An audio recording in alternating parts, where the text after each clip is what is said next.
The war had lasted 73 years. Nobody in the galaxy could remember when it started anymore, or even why. The Dominion and the Consortium had been killing each other for so long that the fighting had become normal. Planets burned. Billions died. The smaller species caught between the two giants just tried to survive. In a quiet corner of the galaxy, humanity watched it all happen. They had discovered faster-than-light travel only 50 years ago. It was a miracle for them, but to the rest of the galaxy, human technology was laughably primitive. Their ships were slow. Their weapons were weak. They had only 12 colony worlds scattered across a small region of space that the major powers didn't even want. The Galactic Council had invited humanity to observe their meetings, the way adults might let a child sit at the dinner table. It was considered polite. The humans were young and curious, and they asked many questions. The elder species found them amusing, even charming in their innocence. Ambassador Sarah attended every council session. She was a short woman with dark hair going gray at the temples, always wearing simple black suits that looked plain next to the elaborate clothing and exotic forms of other ambassadors. She sat in the back and took notes. She asked about trade routes and cultural customs. She requested copies of historical documents. She smiled politely when the warring empires argued. There were a warrior species, tall and covered in dark scales, with 4 arms and eyes that glowed red in anger. They believed strength was the only virtue worth having. Their empire had conquered hundreds of worlds through pure military might. When they spoke in the council, it was always with contempt for those they saw as weak. They were different but just as dangerous. They looked almost human, beautiful and pale with silver hair, but their minds worked faster than most species could imagine.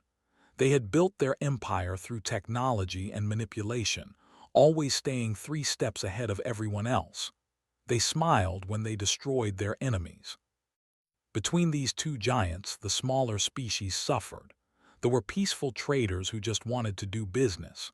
There were farmers who fed half the galaxy. The Vex were living crystals who created the most beautiful art anyone had ever seen. None of them could stop the war, so they just tried not to get crushed by it. Ambassador watched it all. She attended the funerals held for destroyed worlds.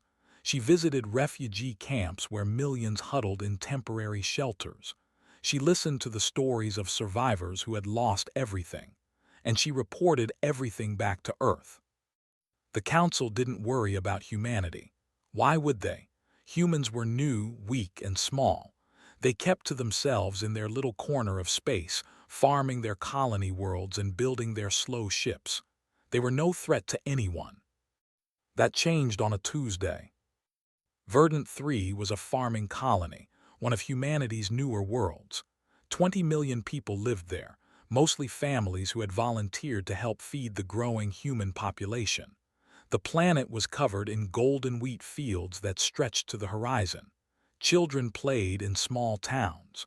Old couples sat on porches watching the sunset. They didn't see any of that. They saw a planet with resources they needed for their war machine. The Dominion scouts had checked the defenses and found almost nothing. A few old satellites, 2 small patrol ships. It would take less than an hour. Commander led the attack fleet personally. 12 warships dropped out of hyperspace above Verdant 3. They didn't bother with warnings or demands. They didn't negotiate with primitives. The orbital bombardment lasted 6 hours. They targeted the cities first, then the farms, then anything that moved. When they were done, Verdant 3 was a burning wasteland. 47,000 colonists were dead. The rest would die slowly from radiation and starvation. Commander sent a message to Earth. It was short and simple: stay out of our way. The message reached Earth 3 days later. The human government didn't respond immediately. They held emergency meetings behind closed doors. They reviewed military reports. They made calculations. And they made a decision that would change everything. 72 hours after the attack, Ambassador requested an emergency session of the Galactic Council. This was unusual. Humans never requested emergency sessions. They barely spoke during normal sessions. But the council agreed, curious about what the primitive species wanted to say. The great chamber was filled with representatives from hundreds of worlds. The delegation sat in their section, looking bored. The watched with mild interest. Everyone else just wondered what the humans could possibly want. Ambassador walked to the central podium.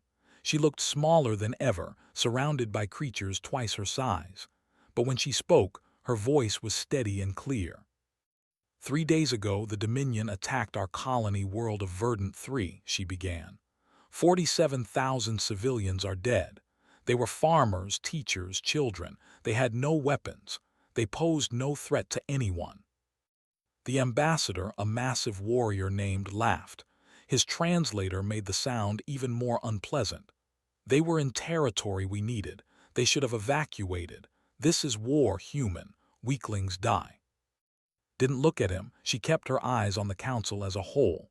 For 73 years we have watched this war. We have seen trillions die. We have offered aid to refugees. We have proposed peace treaties. We have done everything a young species should do when faced with powers greater than themselves. She paused. We are done doing that. The chamber went quiet. Even the looked interested now. Humanity is formally declaring our entry into this conflict, continued. We stand with neither the nor the. We stand against both of you. This war ends now by your choice or ours. For a moment nobody moved. Then the laughter started. It began with the delegation and spread through the chamber. Even some of the smaller species couldn't help smiling. Humanity, 12 colony worlds against empires that span thousands of systems. It was absurd. Stood, all four arms spread wide in a gesture of mock respect. You think to challenge us. Your species has been in space for less than a century. Your weapons are antiques. Your ships are toys. We have destroyed civilizations 1,000 times more powerful than yours. He leaned forward, his red eyes glowing. Your arrogance will be your extinction, little human. Smiled. It wasn't a happy smile. It was the smile of someone who knew a secret, a terrible secret that nobody else understood yet. We gave you 73 years to end this war yourselves, she said quietly. You chose slaughter over peace again and again. You murdered the innocent. You destroyed worlds. You had every chance to be better, and you chose to be monsters instead. Her smile faded. Now you'll learn what humans choose when diplomacy fails. The ambassador, a woman named who was considered one of the greatest strategic minds in the galaxy, spoke up. Ambassador, please understand that we respect your grief, but declarations without power are just words. What do you imagine you can do against us? You'll see, said simply. Very soon you'll all see. She left the chamber without waiting to be dismissed. The council erupted in conversation. Some species were worried. Most were amused. The end barely paid attention. They had a war to fight, and humanity was just a distraction. That night, something changed in the galaxy. It was subtle at first, so subtle that most people didn't notice. Communication channels that had always been reliable started having small problems. Ships that had never been late started missing their schedules by hours, then days. Military dispatches that should have taken seconds to transmit started taking minutes. It was nothing major, just small glitches, technical problems. These things happen sometimes, especially during a war. But in the command centers of both the Dominion and the Consortium, a few analysts started to worry. The glitches weren't random. They were spreading, like a disease moving through the galaxy's communication networks, and they all seemed to be affecting military systems first. On Earth, in a bunker deep beneath the surface, men and women in military uniforms watched screens filled with data. They had been preparing for this moment for decades, ever since humanity first reached the stars and realized what kind of galaxy they lived in. One of the generals looked at his screen and nodded. Phase 1 is complete, he said. All shadow assets are in position. The network is live. His colleague, a woman with silver hair and tired eyes, pulled up a star map. Thousands of green dots appeared across the galaxy, each one representing something they and didn't know existed, something that had been hidden in plain sight for years. "Then let's show them what humans do best," she said. "Begin the Ghost Protocol." Across the galaxy, in the darkness between stars, things that had been sleeping began to wake up. The supply depot at Station was one of the largest in the Dominion. 60,000 personnel worked there around the clock, processing resources for the war effort. Thousands of ships came and went every day. It was a vital piece of the military machine, protected by heavy shields and an entire fleet. On the third day after Ambassador's declaration, Station stopped responding to communications. Command tried every channel, every backup system. Nothing. The station was still there on sensors. Its power was still running, but nobody answered.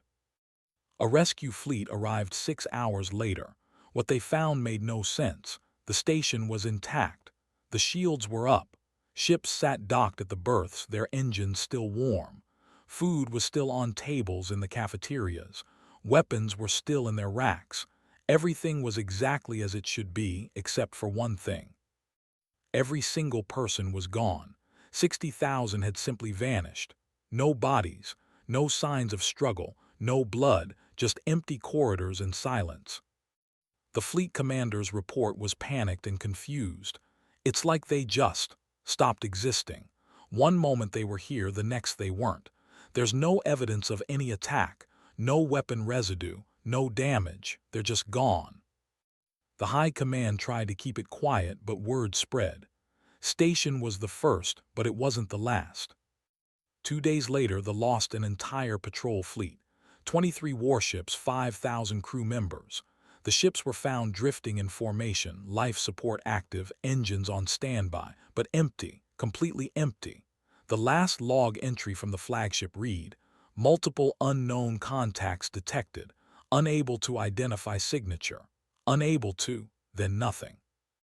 The High Command reviewed the logs 100 times. The ship's sensors had detected something, but the data made no sense. Objects that appeared and disappeared, signals that couldn't exist, and then silence. The attacks, if they were attacks, continued. Both empires started losing military assets at an alarming rate. Not destroyed, just gone. Supply convoys would leave port and never arrive. Bases would go dark. Fleets would vanish. Every time the same pattern, no destruction, no bodies, just absence. And then the real problem started. The communications networks began to fail, not all at once, but piece by piece. The quantum relay network, which had operated flawlessly for centuries, started developing dead zones. Command centers found themselves unable to reach their forward fleets. Admirals gave orders that never arrived. Generals planned strategies on maps that no longer updated.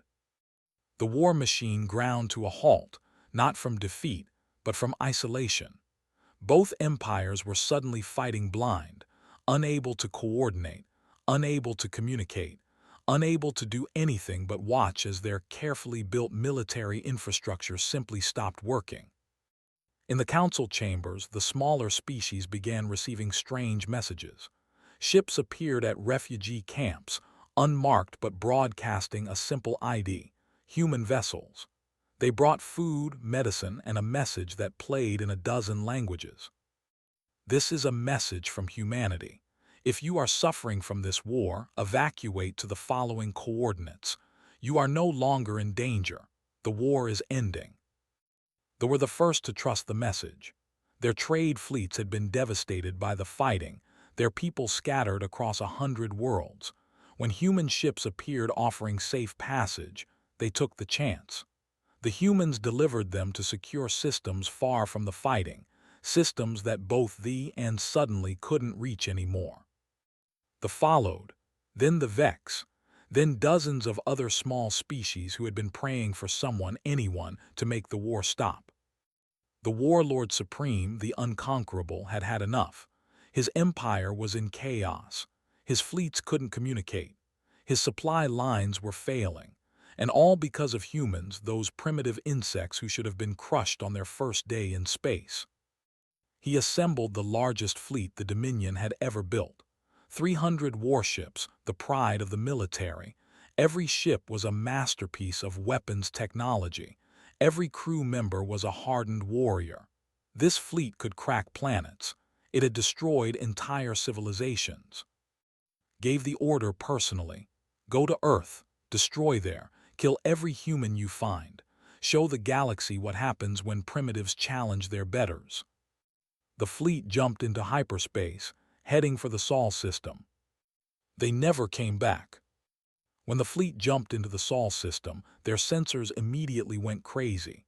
The space around Earth should have been mostly empty, maybe a few satellites and defense stations. Instead, their screens showed hundreds of contacts, thousands, objects of every size surrounding every planet, hidden in asteroid belts, floating in the outer dark. The fleet commander, a veteran named, had fought in 50 battles. He had never seen anything like this. "What are those?" he demanded. His sensor officer's scales had gone pale. "Unknown, Commander. They're not broadcasting ID signals. They're not matching any known ship designs. They're just there. They've been there the whole time, but we couldn't see them until now." "How many?" asked. The officer checked his screen 3 times before answering. "At least 3,000, sir. Maybe more. They're still appearing as our sensors adjust." Felt something he hadn't felt in decades. Fear. But he didn't back down. "All ships prepare weapons. If the humans want to die defending there, we'll grant their wish." A voice came over the communication channel. It was calm, almost apologetic. "Human. Fleet, this is Earth Defense Command. You shouldn't have come here. We tried to warn you. We tried to give you a choice. You chose violence instead. We're sorry for what happens next." Fire roared. Nothing happened. His weapons officer slammed controls frantically. "Sir, weapons aren't responding. The targeting systems just went offline. All of them. Every ship is reporting the same thing." "Then use manual controls," ordered. "Sir, there are no manual controls. The systems are completely locked out. It's like they just forgot how to work." Around the fleet, the mysterious contacts began to move. They didn't move like ships usually did. They moved wrong, in ways that made the sensors scream with impossible readings. One moment they were 1,000 kilometers away, the next they were right next to the ships. Flagship shuddered, alarms blared. "Report," he shouted. "Sir, something just went through our hull. It didn't damage anything, it just went through, like we weren't even there."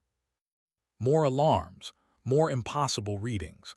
Watched on his screens as human ships, if they were ships, moved through his fleet like ghosts. They passed through solid matter without slowing down. They appeared in places they couldn't possibly be. And everywhere they went, systems simply stopped working. "Engines offline. Life support switching to backup. Communications are down, sir. The reactor is shutting down. Everything is shutting down." The lights went out across the flagship. Emergency power kicked in, but it was dim and weak. In that red-lit darkness, heard something that made his blood run cold. Footsteps. Human footsteps walking through his ship. They were inside. Somehow they were inside. "All personnel repel borders," he commanded, but his voice didn't carry far without the ship systems. He grabbed his plasma rifle, a weapon that could punch through tank armor. His guards did the same, forming a defensive position on the bridge. The door to the bridge was sealed and locked. It should have taken a plasma torch 20 minutes to cut through. Instead, a human simply walked through it. One moment the door was solid. The next, a figure in a strange suit was standing on the bridge, as if the metal had been nothing but air. The figure removed its helmet. It was a young man, probably in his 20s, with dark skin and tired eyes. He looked at the warriors aiming weapons at him and sighed. "Please don't make this harder than it has to be. Your weapons won't work anyway." Pulled the trigger. Nothing happened. He looked down at his rifle in disbelief. It was in perfect condition. It should have fired. But it just sat dead in his hands, as useless as a piece of plastic. "I told you," the human said, We don't destroy, we just stop things from working. It's cleaner that way, less cleanup afterward." He pulled out a small device. "I'm really sorry about this. I know you probably have families, people who care about you, but you attacked our home, you killed our people. We can't let that go unpunished." The device hummed, felt suddenly, impossibly tired. Around him, his guards were collapsing, falling into a sleep they couldn't fight. He tried to stay standing, tried to keep his eyes open, but it was like fighting against a mountain. "You'll sleep now," the human said, and his voice was getting distant. "When you wake up, the war will be over. You'll be tried for your crimes. We'll be fair about it. That's what makes us different from you." His last thought before darkness took him was a simple one. We were so wrong about them. Across the fleet, the same scene played out 300 times. Human soldiers, wearing suits that let them walk through walls and turn invisible, moved through every ship. They put every crew member into stasis sleep. They dismantled every weapon with casual precision. They shut down every reactor safely and carefully. When they were done, 300 warships floated dead in space, their crews dreaming in stasis pods. And attached to each ship, broadcasting on every frequency, was a message in the language. "You will be tried for your war crimes when this is over. Until then, sleep." Among the captured fleet, human ships moved slowly, positioning themselves. They weren't celebrating. They were just doing a job that needed to be done. The Galactic Council called an emergency session when word of the fleet's disappearance reached them. This time, every species sent representatives. This time, everyone was paying attention. The High Command tried to contact Earth. They were smarter than they wanted to negotiate, but Earth didn't respond. Instead, human ships appeared throughout space, broadcasting a simple message. "The age of conquest is over. Choose peace or choose silence." In the capital, military command was in panic. Half their fleets were missing. The other half couldn't communicate with each other. Supply lines had completely collapsed. Bases across the empire were going dark one by one, their crews vanishing into mysterious sleep. And always there were reports of humans, not attacking, not destroying, just appearing where they shouldn't be, doing things that should be impossible and making everything stop working. A junior analyst in the intelligence service made a discovery that terrified her superiors. She had been reviewing old sensor logs, going back years, looking for any clue about how humans had achieved this capability so quickly. What she found was worse than any of them had imagined. The humans had been there all along. For decades, since they first achieved faster-than-light travel, they had been hiding things throughout the galaxy. Small objects disguised as debris or asteroid fragments, ships that looked like civilian transports but had unusual power signatures, bases built into asteroids that didn't appear on any maps. They had been everywhere, watching everything, learning everything. While the galaxy laughed at their primitive technology, humans had been building a network of surveillance and infiltration that covered every major system in both empires. "They knew," the analyst whispered, looking at the data. "They knew everything, every supply route, every communication protocol, every military secret. They've been studying us like we were insects under glass." Her commander looked at the map she had created, showing estimated human positions. There were thousands of green dots, maybe tens of thousands, all places humans had been hiding for years. "How did we not see this?" "Because we weren't looking," the analyst said. "We thought they were primitive, we thought they were harmless. We didn't think they were worth watching, so they watched us instead." The truth was worse than anyone had realized. Humanity hadn't suddenly become powerful. They had been preparing for this moment since they first reached the stars, knowing they would eventually need to defend themselves against the violent galaxy they had discovered. They had built their technology in secret, far from prying eyes. They had practiced their tactics on simulations based on real military data they had collected. They had positioned assets across the galaxy, so slowly and carefully that nobody noticed. And they had waited, hoping they would never need to use any of it. Then they had attacked Verdant 3, and humanity had stopped waiting. In a refugee camp on the edge of space, an old trader named In watched a human supply ship land. The humans had been coming for days now, bringing food and medicine, asking nothing in return. He had lived through 73 years of war. He had seen horrors that haunted his sleep. He had lost family, friends, everything he loved. And now these young humans, these people who everyone had called primitive, were saving lives that nobody else cared about. A human medic, a woman barely old enough to be called an adult, was treating a child who had been injured in a bombing. She worked carefully, gently, making sure the child wasn't afraid. When she finished, she gave the child a small toy, something colorful and soft. In approached her. "Why?" he asked simply. She looked up at him, confused. "Why what? Why are you doing this? You could destroy both empires now. Everyone knows it. You have the power. Why waste it on refugees?" The medic smiled, sad but genuine. "Because that's not who we are. We don't want to rule the galaxy. We don't want to conquer anyone. We just want to live in peace and help people who need help." She looked at the child, now playing with the toy. "My grandmother used to say that the measure of a civilization isn't how powerful it is.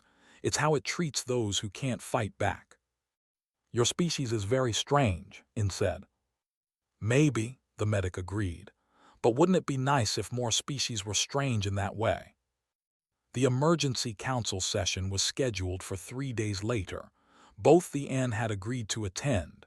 They had no choice. Their empires were crumbling, not from military defeat, but from simple inability to function. They needed answers. They needed a way out. And humanity had made it clear that there was only one way forward, through peace. In the command bunker beneath Earth, the same generals who had launched the Ghost Protocol watched the galaxy's reaction. They didn't look happy. They looked tired, worried, like people who had done something necessary but terrible.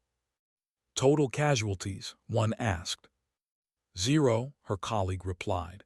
"Every enemy combatant we've captured is alive and in stasis. We haven't killed anyone." "Property damage?" "Minimal. We've been careful to only disable, not destroy. Most ships can be repaired and returned." The general nodded slowly. "Good. Make sure the council knows that. We're not monsters. We're not like them."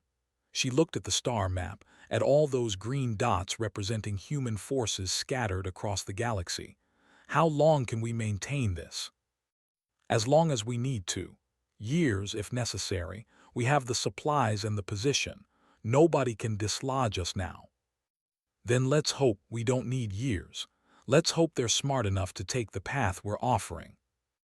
On the screen, a message came in from Ambassador. She was on her way to the council session, preparing to face the two empires that humanity had just defeated without firing a single shot. Her message was simple: "Ready to finish this." The general smiled. "So are we, Ambassador, so are we." It took the Galactic Council 6 years to arrange the emergency summit, not 3 days as planned. The delay came from the sheer complexity of what needed to be discussed. This wasn't just about ending a war. This was about restructuring galactic civilization around a new reality. Humanity wasn't the weak newcomer anymore. The council chamber had never been so full. Every species sent representatives. Every faction wanted to hear what would happen next. The N sat on opposite sides of the chamber, their mutual hatred temporarily forgotten in the face of shared fear. Ambassador walked to the central podium. She was older now, gray hair turned completely white from stress, but her eyes were still sharp, still determined. She carried a data crystal in her hand, holding it like a precious thing. The chamber fell silent. Everyone waited to hear what the humans would demand. Territory, resources, subjugation. What did conquerors want from the conquered? The observer, Elder In, spoke first. His voice was old and tired. "Ambassador, humanity has achieved something the galaxy thought impossible. You defeated two empires without destroying them. You've shown capabilities we can't explain. We have many questions, but the first is simple. How? Smiled, sad and weary. It's not complicated, Elder. We did what humans have always done when faced with stronger opponents. We adapted. We survived. We learned. She activated a holographic display showing images that made the whole council gasp. Human ships bending space in ways that shouldn't be possible. Soldiers walking through solid walls like ghosts. Weapons that didn't explode or burn but simply made things stop working. Technology that looked like magic but was based on scientific principles most species hadn't even theorized. You see, continued, humanity learned something important when we first reached the stars. We looked at the galaxy and realized we would never be the strongest. We would never be the fastest. We would never have the biggest empire or the most advanced technology, at least not in the traditional sense. She paused. So we became something else. We became patient. We became invisible. We became the species that watches and learns. She pulled up a star map. The territories of the Inn were shown in red and blue. Then she added a third layer. Green dots appeared, thousands of them, scattered throughout every major system in both empires. The council chamber erupted in shocked conversation. Those green dots represented human positions. Bases, observation posts, hidden ships, surveillance stations. They were everywhere. They had been everywhere for decades. While you fought your war, said over the noise, we watched. We studied every tactic. We cataloged every weapon. We mapped every supply route. We infiltrated every communication network. We learned all your military secrets and you never even knew we were there. Her voice grew harder. Because you thought we were primitive. You thought we were harmless. You thought we weren't worth paying attention to. The ambassador rose from his seat. His scales had lost their luster. His empire was on the verge of collapse. This is treachery, he growled, but there was no strength in his voice. You violated every principle of diplomatic trust. We violated nothing, snapped back. We never signed your treaties. We never agreed to your rules. We observed from international space. We used information that was publicly available. We just did it better than you thought possible. She looked directly at him. And you lost the right to complain about trust when you murdered 47,000 of our civilians. The Archon stood as well. She was known as one of the greatest strategic minds in the galaxy, but she looked defeated now. Ambassador, we understand you've won. We're not disputing that. But what happens now? What do you want from us? Took a breath. This was the moment everything had been building toward. I want to make something very clear. Humanity didn't do all this because we want to conquer you. We don't want your territory. We don't want your resources. We don't want to rule over you. She held up the data crystal. We want peace. Real peace. Not the temporary ceasefires you've had before. Not agreements you'll break the moment it's convenient. Actual, lasting peace. She placed the crystal on the podium. This contains a framework for a new treaty, not just between thee and but for the entire galaxy. A binding accord that all species can join. It establishes rules for conflict resolution, protections for civilian populations, and consequences for violations. She looked around the chamber. And yes, it includes enforcement mechanisms. Us, if you'll accept it. The chamber erupted again. Some species looked hopeful, others looked worried. The Inn looked angry but trapped. You want to be the galaxy's police? Asked. No, said firmly. We want to be the galaxy's deterrent. We'll maintain the peace not through occupation or control, but through the same invisible watch we've maintained until now. Step out of line, threaten the innocent, restart your wars, and you'll find yourselves sitting in the dark again, wondering when the humans will appear. She walked slowly around the podium, making eye contact with as many delegates as she could. I know what you're thinking. You're thinking that as soon as you figure out how our technology works, you can fight back. You can rebuild your military strength and push us out. Her smile was cold. Please try. We've been planning for that contingency too. The moment you start building weapons designed to counter us, we'll know, and we'll stop you again. This is tyranny, said quietly. No, replied. Tyranny is what you did for 73 years. Tyranny is destroying civilizations because they had resources you wanted. Tyranny is grinding trillions of lives into dust for your pride and your power. Her voice softened. What we're offering is a chance to be better, to build something that doesn't require constant warfare, to let the smaller species live without fear. Eldarin stood, his old body shaking slightly. Ambassador, I think I speak for many here when I say we've waited a long time for someone to make the wars stop. If humanity is willing to be that someone, then you have our support. Other voices joined in, mostly from the smaller species, the ones who had suffered most, the ones who had no power to stop the violence. They stood one by one, voicing their agreement. The Ents said nothing. They sat in their seats, empires that had ruled the galaxy for centuries, now reduced to waiting for permission to exist. Finally spoke. She was a proud woman, and the words clearly hurt. What guarantee do we have that humanity won't abuse this power, that you won't become the tyrants you claim to oppose? Nodded. A fair question. The answer is in the treaty. Human forces will be subject to review by a council committee. Our actions will be documented and made public.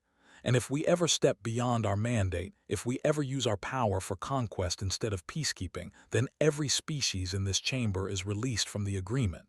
She paused. We're volunteers, not rulers. We can be fired if we don't do our job properly. And if we refuse, asked, what if we don't sign your treaty? Then you'll continue to sit in the dark, said simply. Your fleets will stay disabled. Your communications will stay disrupted. Your empires will slowly fall apart from isolation. We won't destroy you, but we won't let you continue as you were either. She looked sad. I hope you don't choose that path. It's a waste of potential. Both your species have contributed so much to galactic civilization. You could contribute so much more if you just stopped killing each other. The debate lasted for hours. The smaller species were mostly in favor. They wanted the protection humanity offered. The Ents argued and complained, but their complaints sounded hollow even to themselves. They had no leverage. They had no options. They could accept humanity's offer, or they could watch their empires crumble. In the end, it wasn't even close. The treaty passed with overwhelming support. Only the Ents abstained, refusing to vote yes but unable to vote no. The war was over, not with a bang but with the quiet scratch of pens on paper, or whatever the equivalent was for species without hands. 20 years later, the galaxy was a different place. The Empire still existed, but it had transformed. With their military power neutralized, they had been forced to find other ways to matter. They became builders, using their strength to construct massive stations and habitats. They were good at it. Without constant warfare draining their resources, they discovered they could create as well as destroy. They had gone through a similar transformation. Their brilliance, previously devoted to weapons and manipulation, now worked on solving problems that actually helped people. They developed medical technologies that saved billions. They built communication networks that connected the galaxy better than ever before. The smaller species thrived. Trade flourished. Art and culture bloomed. People who had lived in fear for generations could finally build lives without wondering when the next attack would come. And humanity, they kept their promise. They stayed invisible, watching from the shadows. Most days, most people didn't even think about them. But everyone knew they were there. Every military commander knew that if they stepped out of line, if they threatened civilians, if they tried to restart the old wars, humans would appear like ghosts and make everything stop working. It wasn't a perfect system. There were still conflicts, still disagreements, still violence sometimes. But it was manageable, it was survivable, it was better. In a small bar on a trade station in neutral space, a group of beings from different species sat together, sharing drinks and stories. A young warrior listened as an old trader told tales of the war, of the terrible years when nobody was safe. Hard to imagine it was ever that bad, they said. He had been born after the war ended. He had never known anything but peace. The laughed, a bubbling sound that translated as amusement. "Count yourself lucky, child. Those were dark times." He raised his drink. "To humanity, the species that saved us from ourselves." "To humanity," the others echoed, raising their own drinks. None of them noticed the human in the corner booth, quietly drinking coffee and reading a book. She was just another traveler passing through, unremarkable and forgettable.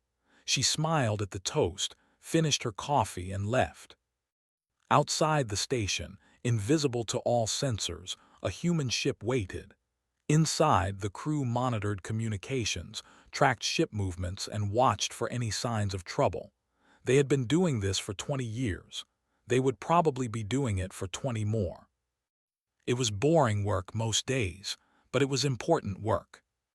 Back on Earth, in the command bunker that had launched the Ghost Protocol, a new generation of officers watched the same screens their predecessors had watched. They saw the green dots scattered across the galaxy, each one representing humans on watch, humans keeping the peace. "All stations reporting normal," one said. "Threat board is clear," another added. The general in command, a young woman who had been a lieutenant during the war, nodded with satisfaction. "Good, let's keep it that way." And in the Galactic Council chambers, Ambassador's successor, a young man named, sat in the back and took notes. He asked questions about trade routes and cultural customs. He requested copies of historical documents. He smiled politely when delegates argued about minor disputes. The elder species had learned their lesson. They paid attention to the quiet human in the back now. They had learned, finally, that the most dangerous person in any room wasn't the one making threats. It was the one watching, learning, waiting. When young species asked about the Great Silence, that mysterious period when the galaxy's mightiest empires went quiet, the elder races would tell them the truth. "Humans entered the war," they would say, "and the galaxy went silent. And in that silence we finally learned to listen."